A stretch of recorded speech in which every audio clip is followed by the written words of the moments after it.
lagi sama Jija ya, di Jija Entertainment. Nah guys, sesuai thumbnail aja, hari ini aku mau menceritakan pengalaman yang pernah aku alami di hidup aku, yaitu hal-hal mistis atau horor serem yang pernah aku alamin ya. BTW ini jujur aja aku ngungkapin masa lalu lagi ya, sempat bikin aku trauma sih. Kayak aku tuh yang segitunya kalau emang bener-bener gak buktiin gitu loh kalau itu nyata. Jadi next ke videonya aja. Tapi sebelum itu aku bener-bener gak mau capek-capek pokoknya aku gak bakalan capek-capek ngingetin ke kalian buat subscribe channel ini sebelum masuk. Buat kalian yang baru mampir atau kalian udah mampir tapi belum subscribe, tolong subscribe channel ini karena subscribe itu gak dosa dan subscribe itu gratis. Jangan lupa juga like yang udah nonton video ini, dan jangan lupa juga like video yang lain yang kalian udah tonton di channel ini. Jangan lupa komen juga di bawah, komen apa yang harus aku bikin setelah ini, atau apa kekurangan aku, atau apa terserah kalian. Jangan lupa juga nyalain loncengnya biar kalian dapat notifikasi spesial seperti biasanya. Langsung aja kita next ke videonya.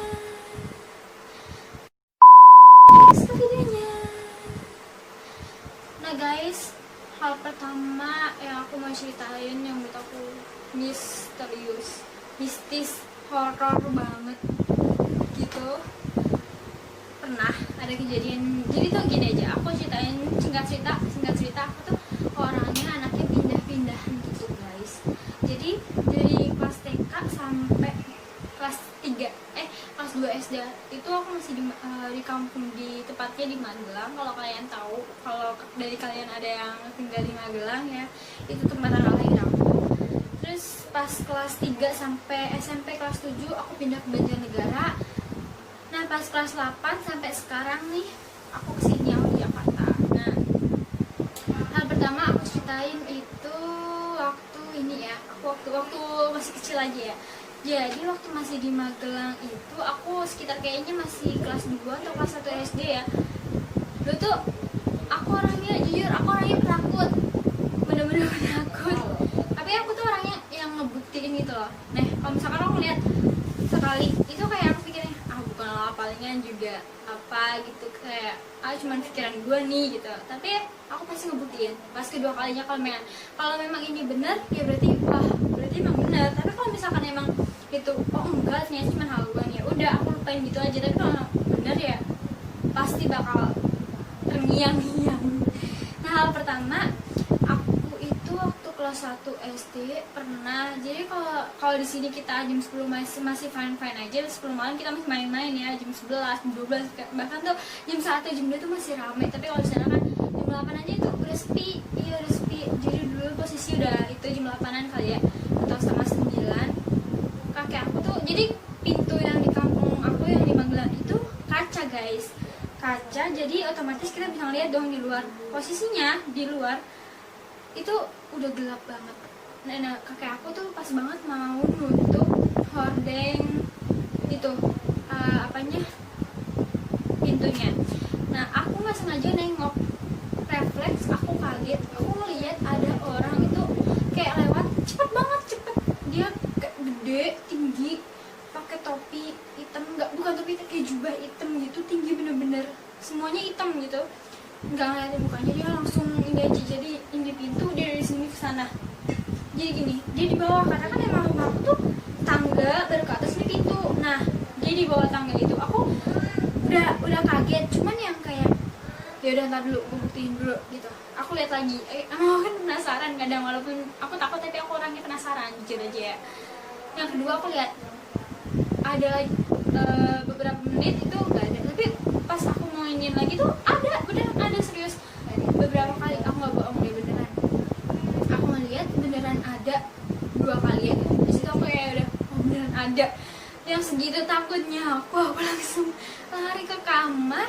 Kayak kalian tau lah orang refleks takut itu kayak gimana. Aku kayak ini bantal kayak yang gitu loh, nggak berani melihat, nggak berani bahkan ke kamar aku ngeliat sekitar aja nggak berani, padahal jelas-jelas aku ngeliatin di luar bukan di kamar, tapi aku nggak berani kayak yang lihat kamar aku nggak ngeliat, yang nggak berani banget.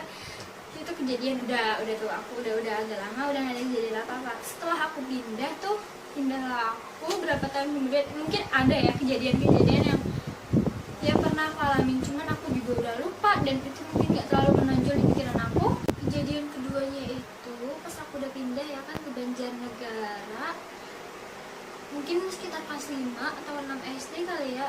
Itu tuh aku malam-malam lagi bikin teh di dapur. Nah posisinya dapur aku ini di kompor, ini kaca. Nah kaca ini jendela gitu lah, jendela ini nembus ke halaman belakang. Halaman belakang ini ada rumah aku kan di atas, itu posisinya di atas. Terus rumah kebun. Nah aku tuh emang anaknya nggak bisa diem kan. Aku bikin teh sambil bersenandung dirinya. Nggak tahu lah, pokoknya tiba-tiba tuh aku nengok ke jendela kaca, nggak sengaja banget. Ini jendela kaca nih, ini jendela kaca. Tiba-tiba itu tuh emang awalnya aku ngerasa itu perasaan aku aja ya. Ada tangan 4 doang kayak gini, tapi itu tuh bener-bener kayak nyata banget kelihatan. Terus pas bedanya tuh aku pikir, aku udah kaget sebenarnya, aku refleks kaget. Cuma aku kan emang ya kayak yang aku bilang tadi, kalau emang cuma sekali aku belum terlalu percaya, cuma emang udah kaget, udah ada rasa ada. Aku lihat kayaknya dulu bener aku nunduk kan, aku nunduk kedua kalinya, oh bener aku lihat beneran ada kayak gitu tangan, kayak yang nggak gerak sama sekali. Mungkin ada pergerakan sedikit gini doang, cuman emang bener ada 4 gini.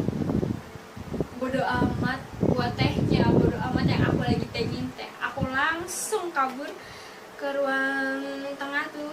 Mereka lagi pada nonton TV, kakek sama nenek aku. Bodo amat, aku langsung peluk. Terus aku otomatis mereka nanya kan, kenapa gitu kan. Enggak, aku nggak boleh cerita. Aku kayak yang udah ya Allah, aku udah takut banget ya udah. Itu aku bener-bener berapa hari itu aku nggak berani ke dapur. Dan kalaupun aku mau ke kamar mandi, jadi kan kamar mandi aku tuh di dapur, ini kamar mandi. Kalau siang, kalau malam aku minta ditemenin, serius aku minta ditemenin. Terus kalau misalkan siang pun, kalau misalkan kayak yang posisinya sepi banget kan, emang di rumah aku tuh sering banget gak ada orang gitu ya kan, pada kerja semua gitu. Aku minta ditemenin, segitu takutnya, kayak yang masih terang banget. Aku nggak berani masak malam-malam, bahkan masak siang pun aku nggak berani ngeliatin ke jendela. Keluar halaman pun aku nggak berani, sumpah deh. Aku kayak yang takut banget. Kalian pernah nggak sih ngalamin kejadian kayak gitu? Sumpah kayak. Nah untuk kejadian yang ketiganya ini sebenarnya bukan kejadian sih, emang mungkin dulu tuh sekitar kelas 7 SMP gitu. Papaku tuh pulangnya tuh posisinya kayak abis lebaran gitu ya guys. Itu papaku pulang, di situ papaku tuh baru bisanya ngerukiah. Dia kayak ngajakin satu keluarga yang di Banjarnegara itu ngerukiah rumah. Aku yang diajakin. Aku sebenarnya kayak ada maju mundur. Posisinya kayak gue penakut, tapi gue diajakin kayak yang udah aduh ya Allah gitu lah. Nah tapi aku beraniin diri. Aku pakai mukena karena emang aku disuruh pakai mukena kan. Aku bawa sejadah, papaku juga bawa sejadah. Aku udah pakai peralatan sholat, dia juga udah pakai. Itu di ruang tamu karena emang kita tuh dapetnya ternyata barangnya itu ada di pintu utama. Yang lain duduk, kita juga duduk, tapi aku udah sama papaku di sini, papaku kayak merukiah, terus dia nggak sadarkan diri. Aku kayak ngebantu yang Allah Akbar itu, kayak aku ngebantu doanya. Gak lama setelah itu papaku sadar. Pas udahnya kayak ke depan pintu narik secara nyata sesuatu, dan itu tuh dapet. Aku pertama kalinya banget ngeliat hal dan kejadian kayak gini. Di situ aku benar-benar shock banget. Tapi sebelum narik itu ada suara yang satu keluarga dengar, semuanya tuh benar-benar dengar. Bahkan mamaku yang lagi di dapur belakang, halaman belakang. Jadi aku punya 2 dapur, yang satu ada di dalam, yang satu di belakang. Mamaku posisi masak di dapur belakang. Ada suara bayi, aku langsung merem, Allah Akbar. Ada suara bayi kayak mereka, aku juga ngeliat mereka, apa aku biasa aja. Mama aku yang dari belakang itu dengar, dikira karena dulu aku punya adik yang masih bayi, mama aku otomatis masuk dong, dikirain adik aku yang nangis masuk. Terus dia nanya, si Dede nangis gitu kan. Enggak, orang Dede lagi digendong katanya gitu. Nah emang dia tuh lagi digendong tidur, tapi siapa dong berarti yang nangis? Kayak aneh gak sih ya kan? Terus itu ya mungkin apa gitu kan. Nah aku sih udah deg-degan, takut, pokoknya campur aduk. Kalau kalian ngerasain juga kalian masih amatiran banget, masih yang aduh pokoknya parah deh. Lama bapakku tuh kan yang tadi aku bilang ke pintu utama, dia kayak narik secara nyata sesuatu barang. Aku lihat dong, dia tuh nggak tahu narik apa, dia nunjukin ada kain kafan, di dalamnya tuh isinya ada tanah kuburan kayaknya, terus rambut, mungkin rambut, nggak tahu, aku positif thinking aja, mungkin rambut orang masih hidup, tapi kayaknya sih nggak tahu lah, aku juga nggak tahu. Itu pokoknya ada rambut, ada jarum sulam, jarum jahit, terus ada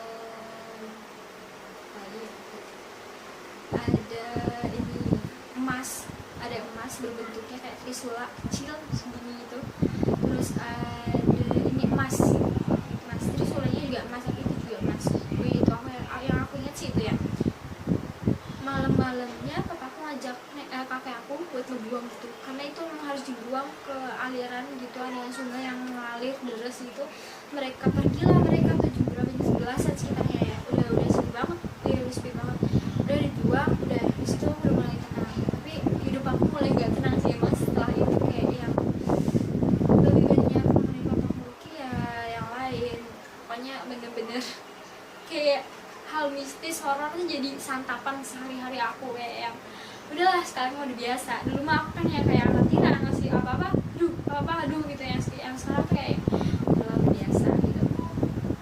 Nah itu kejadian ketiganya. Terus yang kejadian keempatnya ini yang masih di kampung-kampung ya, yang di sini tuh sebenarnya banyak banget, tapi kalau misalkan aku ceritain satu persatu mungkin nggak akan selesai hari ini. Mungkin kalau kalian mau, kalian komen di bawah ini aja, aku ceritain tentang yang di sini yang aku nemenin papaku ya itu aku bakal ceritain sih. Tapi kalau kalian mau, kalau enggak ya aku cuma sharing sedikit pengalaman aku aja. Nah yang kejadian keempatnya aja next ya.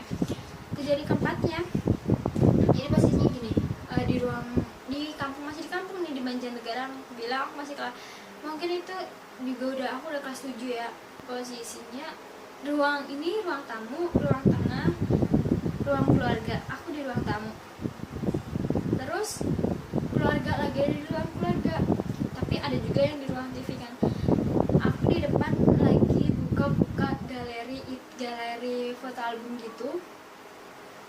Tiba-tiba adik dari nenek aku itu kan punya anak. Nah anaknya itu masuk lewat pintu utama, dia nanyain Mas Eko mana gitu. Mas Eko itu kan papa aku, selalu bilang aku ngeledekin, aku masih sempetnya ngeledekin itu papa aku, bapak maksudnya gitu. Iya mana? Terus aku yang nggak ngerti, tapi aku lihat sih dia udah pucet, dia udah kayak mau nggak sadarkan diri. Dia tuh kayak nari-nari gitu guys, serius, dia kayak nari-nari gitu. Langsung nunjukin tuh di situ gitu kan. Udah nyampe di depan bapakku, dia langsung nggak sadarkan diri, aku. Terus tiba-tiba dia bangun lagi, aku kira aku kaget, aku langsung menutup galeri, aku ikut masuk kan. Masuk, aku kaget dong. Dia kayak gitu, tapi nggak lama setelah itu dia sadar. Tapi sadarnya ternyata bukan dia kerasukan. Nah dia tuh kayak nari-nari gitu, nggak jelas pokoknya, nggak tahu aku juga, kayak nari-nari. Aku takut lagi. Itu soalnya kejadian kedua setelah yang tadi aku cerita yang bagian ketiganya itu ya. Itu dia nari-nari, itu saya dirukiah kan, satu dua kayak yang ngamuk. Aku pertama kalinya ngelihat orang yang kayak gitu, dia pokoknya nendang, dia kayak yang apa aja dilempar gitu loh, kayak yang parah, pokoknya parah banget. Di situ dia teriak-teriak sampai suaranya tuh gede banget, kayak yang udah hilang kesadaran ya. Mungkin emang kayak gitu ya, bagi kalian yang udah pernah ngerasain kayak gitu mungkin kalian tahu ya.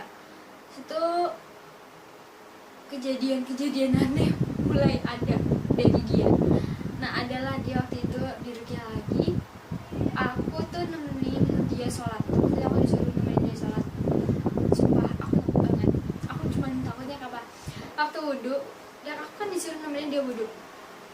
Aku takut tiba-tiba ntar nyekek aku atau gimana, kan aku emang dia sih udah sadar, cuman aku pikiran tahunya tiba-tiba dia kerasukan lagi, terus aku dicekek, aduh mampus aja kan, aku kayak udah yang takut banget. Tapi alhamdulillah enggak. Terus pas udah nyampe di ruang sholat di musola keluarga, aku takut lagi, ya bentar kalau misalkan lagi sholat aku dicekek gimana, kayak yang pikirannya udah negatif banget sih. Tapi ternyata alhamdulillah enggak. Tapi setelah sholat dia ternyata beneran kabur lagi, dia kayak gitu lagi. Itu berjalan berangsur-angsur sih, sembuhnya lama banget, emang butuh proses, semuanya tuh butuh proses. Dan kalau kalian tahu nih, ini udah selesai nih cerita yang keempat. Yang kelima, ya sebenarnya ini bukan yang ini nih, cuma mau kasih tahu aja. Kamar aku yang di kampung itu, yang di Banjarnegara, bawah ini kolong, ini kasur nih, ini kasur aku, di bawah ini kuburan. Dan kalian tahu, aku baru tahu ini sekarang ini. Terus aku dari sini, gila.